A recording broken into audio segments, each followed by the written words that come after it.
예, 하느님 방송입니다. 자, 태종실록 태백산 사고본 지금 내용인데요. 내사정성과 행인 풍근이 가지고 온 안남을 팽정했다는 조서, 태종 이방원 1407년도의 실록의 내용입니다. 이 내용을 예전에 한번 영상을 올렸는데요.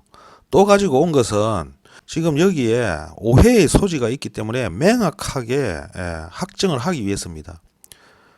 지금 많은 전문가들이 지금 이거는 명나라 황제가 안남국을 팽정하고 우리 조선에다가 그 팽정한 사실을 조서로 통보했다라고 이렇게 알고 있습니다. 또 그렇게 국민들에게 얘기를 하고 있어요. 바로 그러한 내용이 틀렸다 라는 것을 지금 여기서 분명하게 밝히고자 하는 것입니다. 내사정성과 행인 풍건이 안남을 팽정한 조서를 싸가지고 오니 삼붕을 만들어 백희를 베풀고 임금이 백간을 거느리고 조복을 갖추고 반송정에서 맞아 앞에서 인도하여 갱복궁에 이르렀다.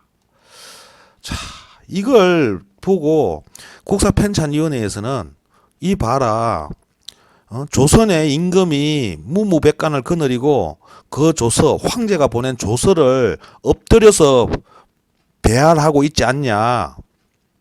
그러니 조선은 제후국이고 명나라 중국이 황제국이고 따로따로다 이렇게 얘기를 하는데요. 이게 바로 잘못된 해석이에요. 정말 기가 막힐 일인데요. 하나하나 따져보겠습니다. 내사정성과 행인풍건이 이렇게 되어 있죠. 내사정성과 행인풍건에 국가명이 안 나와 있습니다. 국가명이 안 나와 있으면요, 내사정성과 행인풍건은 조선 사람인 거예요. 외국 사람이면은 분명하게 어느 나라인지 국가명을 적게 되어 있는데 그게 안 나와 있다는 것은 조선 사람임을 분명하게 밝힙니다. 조선의 내사정성하고 행인풍건이라는 거예요. 안남을 팽정한 조서를 싸가지고 오니, 그러면 안남을 팽정한 조서를 싸가지고 왔다 이 말이죠. 그래서 원문을 보니까 재팽 안남 조례 이래 놨습니다. 그러면 안남을 팽정한 조서를 가지고 왔다, 싸 가지고 왔다. 이 싸라는 말은 없습니다. 그러니까 이런 것부터 조작이죠. 한마디로 국민들에게 뭔가를 숨기고 조작하기 위해서 이렇게 해놓은 거예요. 그냥 조서를 가지고 왔다 이 말이죠. 그러면 조서는 누가 작성하느냐? 이걸 알아야 되겠죠. 조서는 예조에서 합니다. 예조. 그 조서는 임금이 이렇게 내리는 칙령인데 임금이 직접 쓰는 줄 알고 있는 사람들이 많아요. 그리고 지금 국사편찬위원회에서도 조서는 임금이 무조건 쓰는 걸로 이렇게 예를 들어놓고 기본을 정해놓고 이런 걸 해석을 하니까 오해가 생기고 조작이 되는 거예요. 조서는 임금이 쓰질 않아요. 임금은 내가 이러이러한 일을 했다. 그러니 이러한 것에 대한 조서를 쓰도록 하라.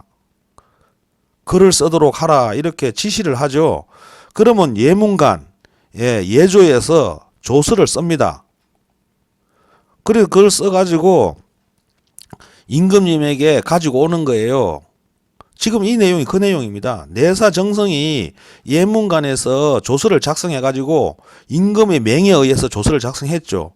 그래가지고 임금에게 가지고 오는 거예요. 임금님 명대로 조서를 써서 가지고 왔다고.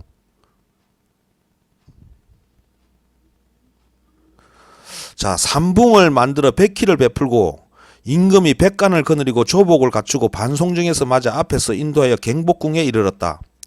그러면 이 예문관에서 조서를 싸가지고 왔는데 임금이 평상복 차림으로 그 조서를 받냐? 그렇지가 않다 이 말이에요. 임금은 아무리 자기 신하가 자신의 명령에 의해서 조서를 써가지고 와도 그 조서를 받을 때에는 객식을 차린다 이 말이죠. 그래서 문무백관을 거느리고 조복을 갖추고 반송정에서 그 내사정성이 가지고 오는 조서를 맞이하는 겁니다. 자, 또 하나는 사신이 조서를 선포하니 하는데 이것도 사신이 조서를 선포한다. 이 뭡니까? 사신이 완전히 황제처럼 행동하잖아요. 그래서 내용을 이렇게 들어가 보니까요. 예. 자, 여기죠. 사신선조 이렇게 해놨죠. 이거는 사신이 조서를 선포하는 게 아니에요. 오늘날의 잣대로 해석을 하면 안 됩니다. 여기에 선이라고 하는 거는 베풀선이죠. 그러면 사신이 조서를 베풀었다. 그건 뭔 뜻입니까? 조서를 펼쳐 보였다 이 말이죠. 사신이 조서를 펼쳐 보인 거예요. 누구에게? 임금님과 문무백관 앞에다가 모두 볼 수 있도록 조서를 펼쳐 보인 거죠.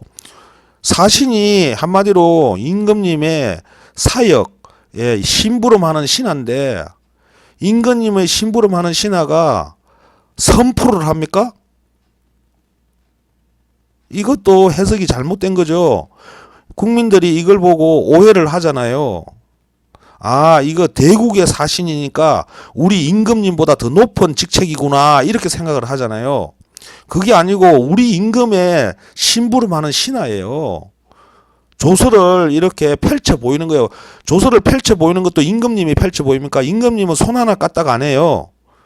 사신이 이 사신이라는 거는 심부름하는 신하잖아요.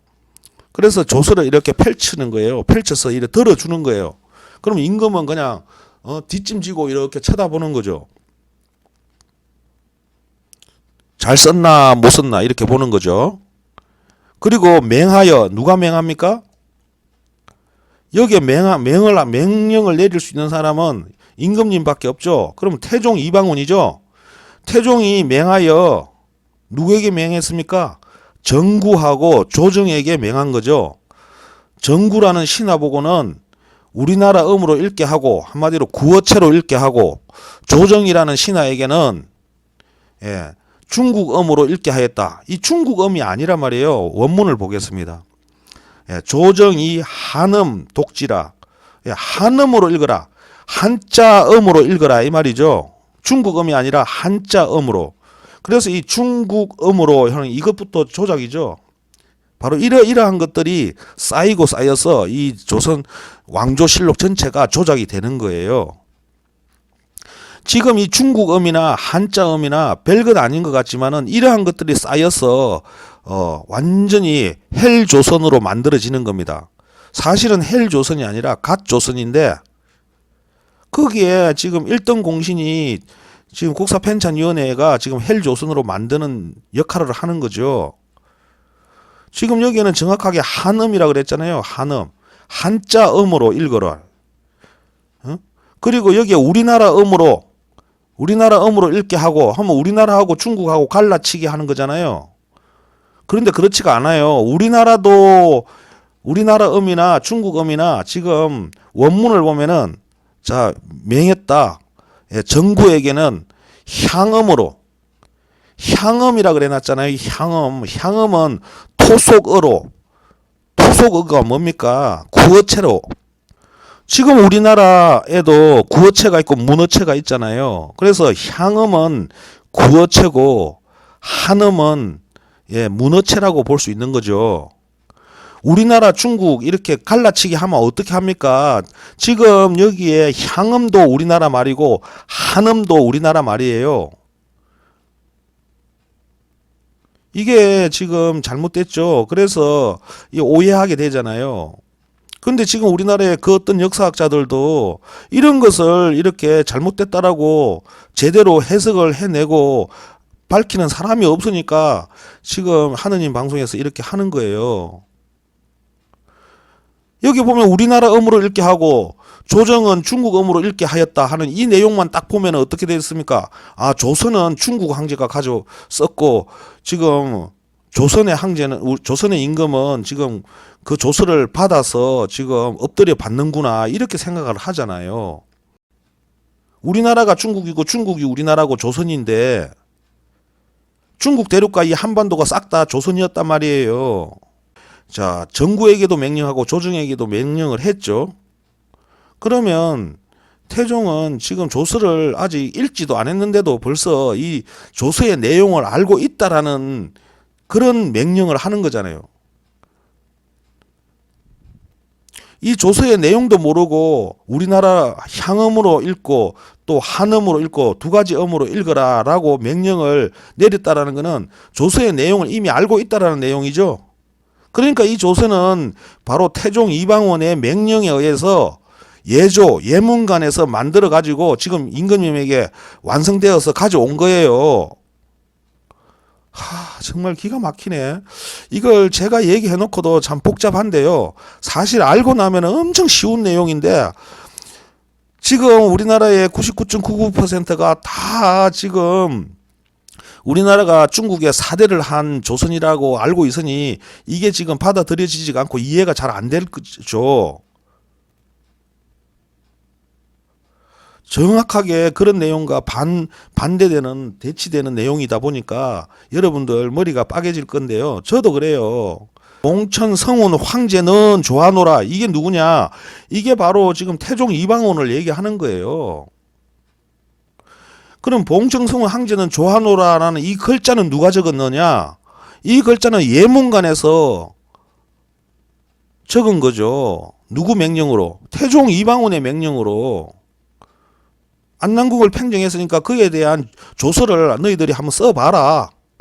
써서 올려라. 반포하게.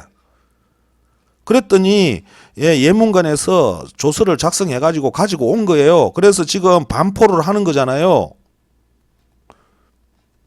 그럼 반포를 할 때도 왕이 반포하는 게 아니라 누가 반포해요? 신하가 반포하죠. 정구라는 신하와 조정이라는 신하가 대신 읽어주는 거예요.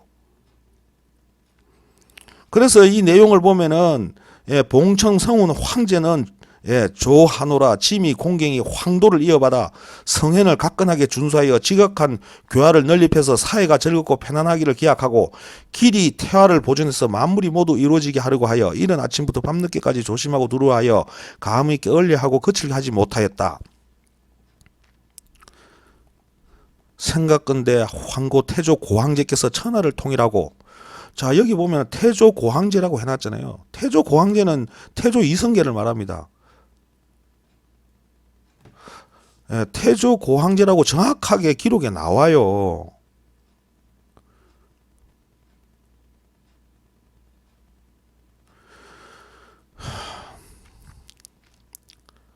먼 나라 사람을 해수하였는데 안남의 진일구가 의를 삼오고 풍화를 향하여 솔선의 직공을 바쳤다. 그 부지런한 정성을 아름답게 여기어 홍원을 반사해서 그를 봉하여 안남왕을 삼아 길이 그 땅을 보존하여 자손이 대대로 풍습해 국가와 더불어 함께 아름답게 하였다. 안남왕을 그래서 봉했다 그러죠.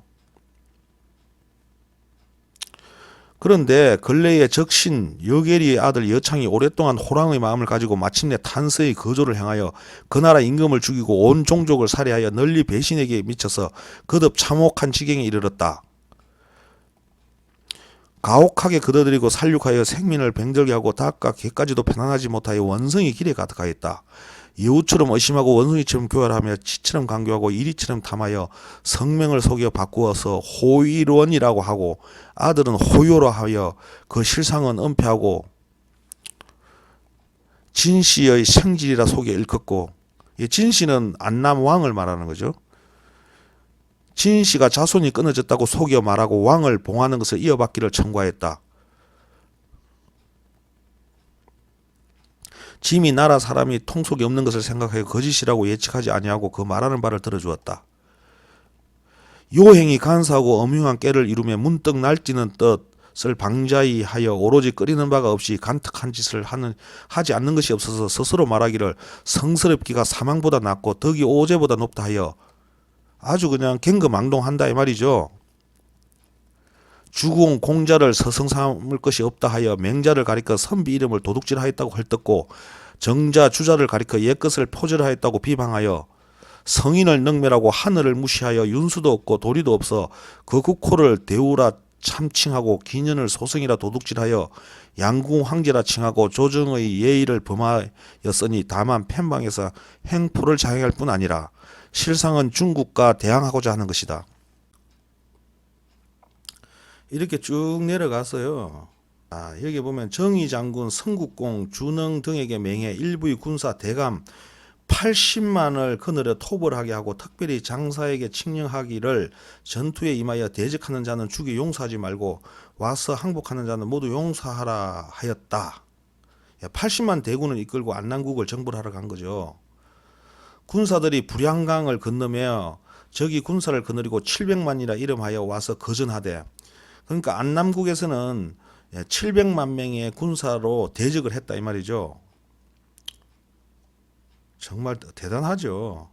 그러니까 지금 오늘날의 안남국은 오늘날의 베트남을 말하는 게 아니라 베트남을 포함한 인도, 차이나, 반도 전체를 말하는 겁니다.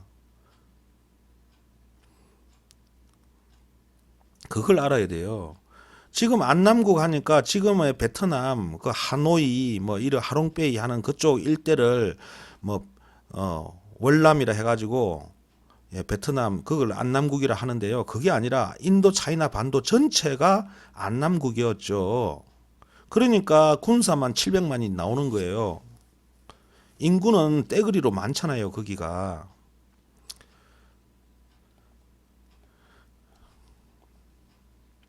병인이 개우 맞붙으며 행세가 곧 무너져 흩어졌다. 그런데 700만이라 했지만 80만 정예 군사하고 부딪히니까 우리 군사가 이겼다 이 말이죠. 그들의 머리 수백만 급을 베고 곧장 동도를 부수고 드디어 서도를 토평하니, 자 보세요. 안남국의 동쪽 도시를 부수고 또 드디어 서쪽 도시를 토평하니, 그러니까 인도 차이나만도 동쪽의 주요 도시와 서쪽의 주요 도시를 다 토평했다 그러잖아요. 지금 현재 베트남은 길 따랗게 동도밖에 더 있어요. 그러니까 여기 서도 동도로 나눌 정도로 인도 차이나반도 전체를 말하는 거죠. 자, 뒤에 또 사방이라 해놨잖아요. 사방에는 결초의 경고함이 없고 앞의 무리는 창을 거꾸로 하는 군사가 있어. 여기서 앞의 무리는 창을 거꾸로 하는 군사가 있어. 이게 뭔 말입니까? 창을 거꾸로 한다는 게 뭐예요? 항복한다는 거죠. 그러니까 지금 황제의 군사가 오기를 기다리고 있다가 황제의 군사가 당도하니까 싸우지 않고 바로 항복하고 기다렸습니다. 황제의 군사 펜에 서는 군사를 창을 거꾸로 하는 군사죠. 자, 여적의 도당이 적시에 섬멸되었다. 그래서 이금 내용을 쭉 해가지고 많아요. 이렇게 쭉 나오다가 진짜 중요한 내용이 있어서 지금 이걸 얘기하는 거예요. 자, 바로 이 부분인데요. 널리 일시에 어짐을 베푸노니 길이 태평한 다스림을 즐기라 하는 여기까지가 조서의 내용입니다. 그러니까 여기 하였다 이렇게 나오죠. 자, 그런데 중요한 내용이 나옵니다. 한항하여 부모를 뵙기 위해서 내간, 김강, 이성, 남강, 기물지, 윤강 등이 정성을 따라왔다. 그 조서를 가지고 올 때 이 수많은 사람이 가지고 왔다 이 말이죠. 자, 임금이 조서에 절하고 나서 이렇게 나오죠. 이게 지금 국사편찬위원회에서 크나큰 실수를 하고 있는 조작의 내용인데요. 임금이 조서에 절하고 나서 이렇게 해석을 하고 읽으니 수많은 사람들이 생각하기를 조서는 황제가 내린 칙령이니까 우리나라 임금이 그 조서에다가 절을 하네? 황제에게 절하듯이? 이렇게 생각을 할 거 아닙니까? 이게 잘못된 거죠. 이게 국사편찬위원회에서 잘못 해석을 한 거예요. 원본을 보겠습니다. 원본을 봐야 내용을 알 수 있죠. 그죠? 상배조헐. 그래서 바로 상배조헐 이 부분을 국사편찬위원회에서 임금이 조서에 절하고 나서 이렇게 해석을 한 거예요. 이걸 읽어보는 우리 국민들은 얼마나 기분이 나쁩니까? 기분이 더럽죠. 우리나라 임금이 왜 조서에다가 절을 하냐? 중국 황제에게 절하듯이 황제가 쓴 조서에다가 절을 하네? 그러니 우리나라가 사대를 했구만 하고 이렇게 착각하게 만들자 말이에요. 그러면 원문을 보겠습니다. 이 상배조헐 이거는 임금이 조서에 절하는 게 아니에요. 이 상은 임금이 맞죠. 예, 조헐, 조서에다가 조헐 하면 조서에다가 배했다 이렇게 나오잖아. 배. 그 배는 뭐냐? 그럼 배를 한번 검색을 해보겠습니다. 자, 배죠. 절함의 뜻으로 자기 이름 아래에 써서 인사하는 말. 여러분 잘 보세요. 절함의 뜻으로 자기 이름 아래에 써서 인사하는 말. 그래서 우리가 편지를 쓰고 누구 배상 이렇게 적죠. 그러면 이 편지는 내가 썼다 이런 말이죠. 내가 편지 쓰고 그 밑에다가 자기 이름 쓰고 배상 이렇게 합니다. 그러니까 한마디로 내가 편지를 썼다라는 사인이 배라는 뜻이에요. 이 배는 자기 사인입니다. 그러면 다시 원본으로 돌아왔어요. 자, 상이 이 조서에다가 배를 했다는 것은 자기 조서 편지 밑에다가 배상한 거예요. 사인을 한 거죠. 그럼 이 조서는 누가 쓴 거예요? 예, 여기 임금이 쓴 거죠. 상이 배상이라고 쓴 거예요. 배상. 배, 조헐, 조서에다가 배를 했다. 자기가 쓰고 거기다가 표시하는 거예요. 다시 보겠습니다. 자, 배. 구글 검색해 보겠습니다. 자, 배. 절함의 뜻으로 자기 이름 아래에 써서 인사하는 말. 자기 이름 아래에 써서 인사하는 말이잖아요. 자기 이름. 신하가 조서를 써가지고 와서 신하들을 읽으라 했죠. 그래서 조서를 신하들이 읽었어요. 그러면 마지막에 그 조서에다가 임금님이 배를 썼다라는 것은 뭐예요? 이거는 바로 다 임금이 본인이 쓰고 본인이 칙령을 내린 거다라는 뜻이죠. 자기 이름이라자 자기 이름 아래에 써서 인사하는 말이잖아요. 그럼 이 조서는 누가 쓴 거예요? 태종 이방원이 쓴 거죠. 직접 쓴 건 아니지. 물론 신하들에게 시키죠. 임금이 조서를 직접 쓰는 경우가 어디 있습니까? 다 신하들한테 시키죠. 그리고 조서를 반포할 때도 신하들이 반포를 하죠. 임금님의 맹으로. 그런데 그렇게 했을 때 이 배를 쓴단 말이에요. 임금님 마지막에. 그게 뭐냐? 자, 이 모든 것은 바로 임금이 내가 직접 한 거다. 신하들이 대신 했지만은 이거는 바로 임금이 배상한 거다. 이게 배라는 거예요. 이게 배. 국사편찬위원회 임원들, 직원들 좀 똑바로 들어. 이거 너네들 공부를 하든지 지금 제가 하는 이 얘기를 잘 들으란 말이야. 너네들이 지금 완전히 우리나라 역사를 조작을 하고 있는 장본인들이라고. 자, 여기 말하고 상배, 조훌 이거는 임금이 이 지금까지 읽었던 이 지금 안남국을 정벌을 하고 이렇게 한 내용을 상이 배를 했다 했잖아. 배. 자기 이름 앞에 사인을 했단 말이야. 그럼 자기가 사인한 거요. 이 조서를 자기 뜻대로 조인을 한 거란 말이에요.